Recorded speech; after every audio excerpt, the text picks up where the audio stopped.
الحمد لله الذي منزل القرآن والصلاة والسلام على رسوله المبعوث رحمة للأنام وعلى آله وصحبه والتابعين لهم بإحسان اما بعد۔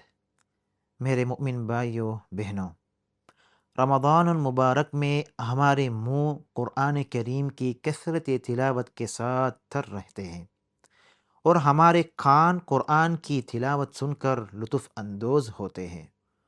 یہ وہ مہینہ ہے جس میں قرآن کریم کی آیات سب سے پہلے نازل ہوئی تھی۔ ارشاد باری تعالی ہے، شہر رمضان الذی انزل فیہ القرآن ہدی للناس وبینات من الہدی والفرقان۔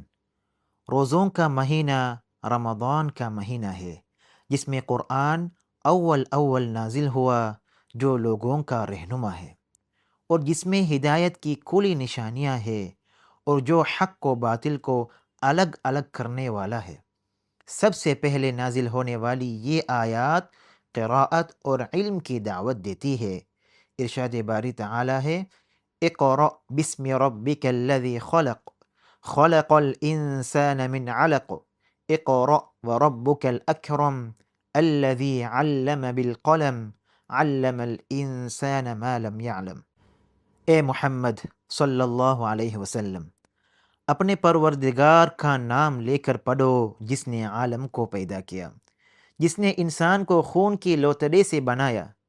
پڑھو اور تمہارا پروردگار بڑا کریم ہے جس نے قلم کے ذریعے علم سکھایا اور انسان کو وہ باتیں سکھائیں جن کا اس کو علم نہ تھا۔ اس قرآن کو جبریل امین علیہ السلام غار حرا میں حضرت محمد مصطفیٰ صلی اللہ علیہ وسلم پر لے کر اترے۔ ارشاد باری تعالی ہے، نزل به الروح الامین علی قلبک لتکون من المنذرین۔ اس کو امانت دار فرشتے لے کر اترا ہے، یعنی اس نے تمہارے دل پر القاء کیا ہے تاکہ تم لوگوں کو نصیحت کرتے رہو۔ اسی لیے نبی کریم صلی اللہ علیہ وسلم رمضان مبارک کی ہر رات میں جناب جبریل علیہ السلام کے ساتھ قرآن کریم کا دورہ کرتے تھے۔ حضرت ابن عباس رضی اللہ عنہما سے روایت ہے، وہ فرماتے ہیں کہ نبی کریم صلی اللہ علیہ وسلم سب لوگوں سے زیادہ سخی تھے، اور آپ صلی اللہ علیہ وسلم رمضان المبارک میں پہلے سے کہیں زیادہ سخی ہو جاتے تھے۔ حضرت جبریل علیہ السلام ہر سال رمضان میں آ کر آپ صلی اللہ علیہ وسلم سے ملاقات کرتے، یہاں تک کہ رمضان گزر جاتا۔ نبی کریم صلی اللہ علیہ وسلم ان کے ساتھ قرآن کریم کا دور فرمایا کرتے تھے۔ صحیح بخاری کی روایت میں ہے کہ جبریل علیہ السلام رمضان کی ہر رات آپ صلی اللہ علیہ وسلم سے ملاقات کرتے اور آپ صلی اللہ علیہ وسلم کے ساتھ قرآن کا دور کرتے۔ اور جس برس آپ صلی اللہ علیہ وسلم نے وفات پائی، اس رمضان میں آپ صلی اللہ علیہ وسلم نے قرآن کریم کے 2 دور کیے۔ حدیث سیدہ عائشہ رضی اللہ عنہا میں ہے کہ وہ سیدہ فاطمہ رضی اللہ عنہا سے بیان کرتی ہے کہ نبی کریم صلی اللہ علیہ وسلم نے ان سے 2 دفعہ سرگوشی فرمائی، یعنی 2 راز کی باتیں کی۔ سیدہ فاطمہ رضی اللہ عنہا پہلا راز بیان کرتے ہوئے فرماتی ہے کہ مجھے نبی کریم صلی اللہ علیہ وسلم نے بتلایا کہ جبریل علیہ السلام ہر سال آ کر 1 یا 2 بار میرے ساتھ قرآن کا دور کرتے تھے، اور اس بار انہوں نے میرے ساتھ 2 دفعہ دور کیا ہے۔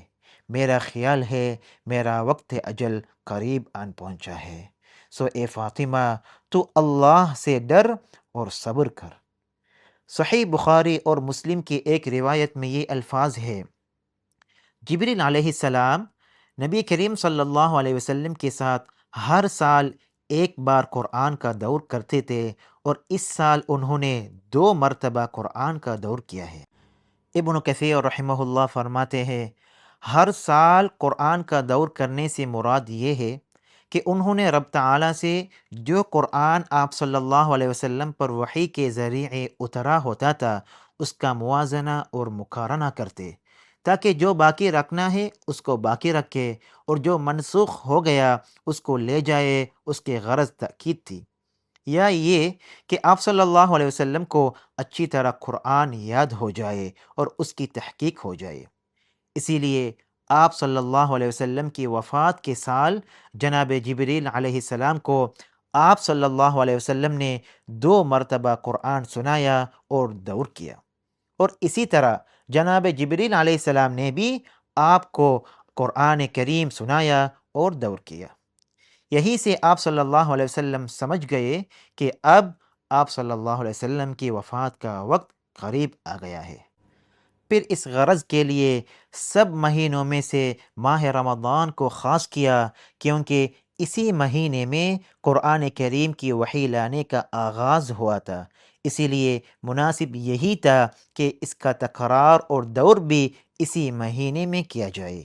یہی وجہ ہے کہ حضرات ائمہ کرام اس ماہ میں قرآن کریم کی تلاوت میں خوب محنت کرتے تھے، چونچہ نبی کریم صلی اللہ علیہ وسلم اور حضرت جبریل علیہ السلام نے ماہ رمضان میں ایک پورا قرآن ختم کیا تھا۔ اسی لیے رمضان المبارک میں قرآن کا ایک ختم کرنا مستحب ہے۔ ہمیں قرآن کریم کی طرف خاص توجہ دینی چاہیے تاکہ ہم قرآن کریم کو اول سے آخر تک کئی بار ختم کر لیں اور ماہ مبارک میں قرآن کریم کی قراءت کا شرف پا سکیں۔ شاید جب روز قیامت قرآن اور روزے لوگوں کی سفارش کر رہے ہوں، ہمیں بھی ان کی سفارش نصیب ہو جائے۔ ایک حدیث میں نبی کریم صلی اللہ علیہ وسلم نے ان دونوں عبادتوں کو ملا کر ذکر کیا ہے، کیونکہ ان دونوں عبادتوں کا شفاعت کرنے میں باہمی ربط ہے۔ حضرت عبداللہ بن عمر رضی اللہ عنہما سے روایت ہے کہ نبی کریم صلی اللہ علیہ وسلم نے ارشاد فرمایا، روزہ اور قرآن قیامت کے دن بندے کی شفاعت کریں گے۔ روزہ کہے گا، اے میرے پروردگار، میں نے اسے دن میں کھانے پینے اور شہوتوں کو پورا کرنے سے روک کے رکھا تھا، تو اس کے حق میں میری شفاعت قبول کر۔ اور قرآن کہے گا، اے میرے پروردگار، میں نے اسے رات میں سونے سے روک کے رکھا تھا، تو اس کے حق میں میری شفاعت قبول کر۔ آپ صلی اللہ علیہ وسلم نے فرمایا، بس ان دونوں کی شفاعت منظور کی جائے گی۔ آدمی کو چاہیے کہ وہ گاہے بگاہے قرآن کریم کو نمازوں میں اور بالخصوص رات کی ان گھڑیوں میں پڑھتا رہے جن میں لمبی قراءت کرنا مستحب ہے۔ حضرت جابر رضی اللہ عنہ سے روایت ہے کہ نبی کریم صلی اللہ علیہ وسلم نے ارشاد فرمایا، سب سے افضل نماز وہ ہے جس میں قیام لمبا ہو، اور ایسا تب ہی ہو سکتا ہے جب قیام میں خوب لمبی قراءت ہو۔ ایک مسلمان کو اپنی ہمت بلند رکھنی چاہیے اور وہ رحمتوں اور نیکیوں کے ایام اور موسم کو غنیمت جانے۔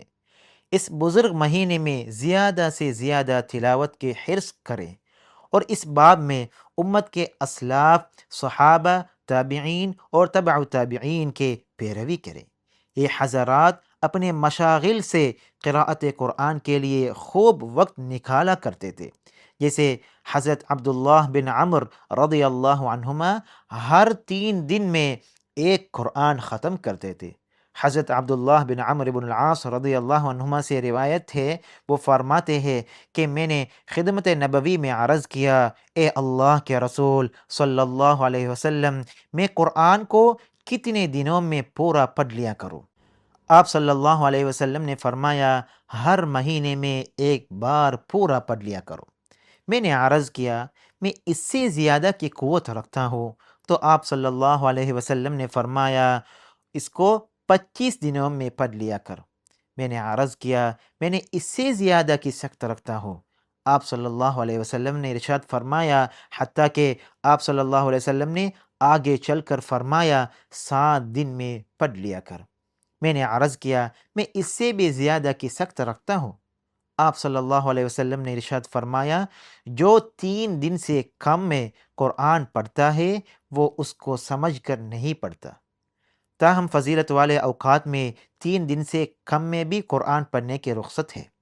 امام ترمذی رحمہ اللہ فرماتے ہیں، بعض اہل علم کا قول ہے 3 دن سے کم میں قرآن کریم کو نہ پڑھا جائے۔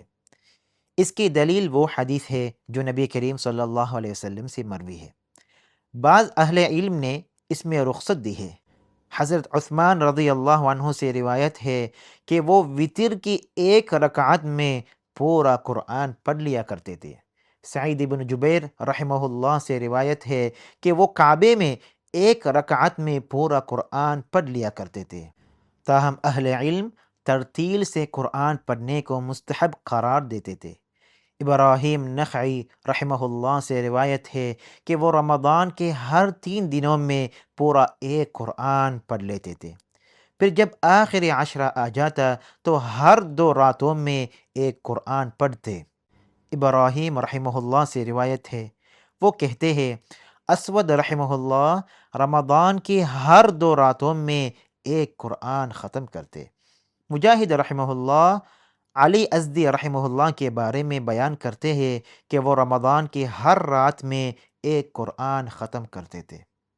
ہم اللہ تعالیٰ سے دعا کرتے ہیں کہ وہ ہمیں قرآن والوں اور اس کے خواص میں سے بنا دے، ہمیں قرآن کی تلاوت کرنے والا اور اس پر عمل کرنے والا بنا دے۔ وآخر دعوانا ان الحمد للہ رب العالمین وصلی اللہ علی نبینا محمد وعلی آلہ وصحبہ اجمعین۔